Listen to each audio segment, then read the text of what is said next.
Hi there, it's me Kumar Sonal, and today we'll be talking about the father of our nation, Mahatma Gandhi. Actually, in this video, we'll be focusing on his ancestors, not far off ancestors, but nearby ancestors, that is, starting from his grandfather. Uttam Chand Gandhi was his grandfather, who was popularly known as Uta Gandhi. He was the Prime Minister of Porbandar state. Actually, then it was called Diwan.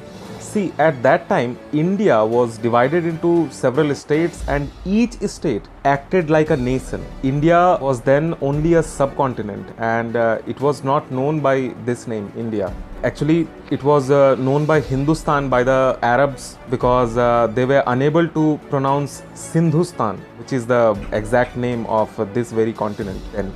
So they pronounced Sa as Ha.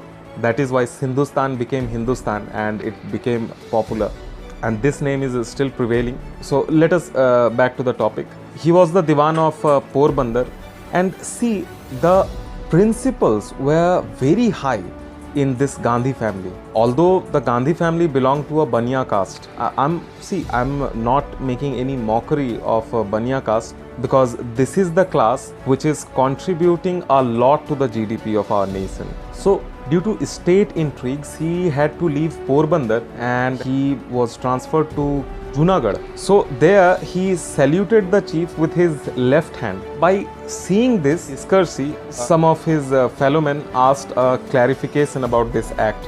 At that time, he told that my right hand is placed to Porbandar. So this was the kind of principles right from the grandfather of Mahatma Gandhi. And Uttam Chand Gandhi married twice in his entire life.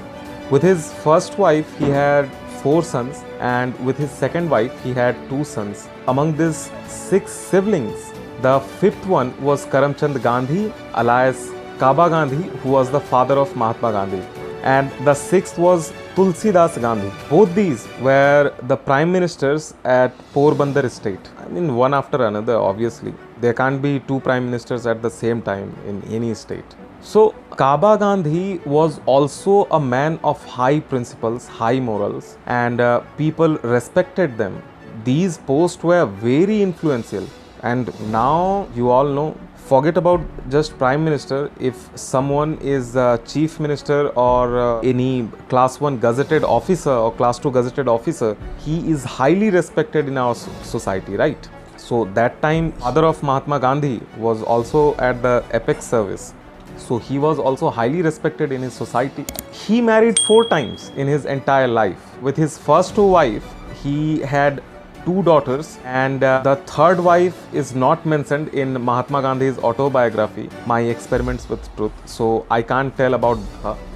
But his 4th wife was Putli Bai, who bore him 3 sons and 1 daughter. And among these 6 siblings, Mahatma Gandhi was the youngest one. Let me tell you one more thing, that Kaba Gandhi married to Putli Bai at the age of 40. Mahatma Gandhi was born at Porbandar, otherwise known as Sudamapuri, on 2nd October 1869.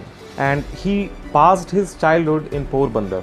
And Mahatma Gandhi was only 7 years old when his father was transferred from Porbandar to Rajkot to become a member of Rajasthani court. There his primary education began, that is in Rajkot. See, Mahatma Gandhi was a very shy fellow in his student life, and he was an average student, but he also had very high morals. This is why once when school inspector visited, who was naturally European, at that time the teacher told Mahatma Gandhi to cheat if he do not know the answers. But what happened was that he refused to cheat, and in the entire class he was the only fellow who didn't answer all the questions. See the level of morality in Mahatma Gandhi. By the way, let me tell you that my father is also a man of principles.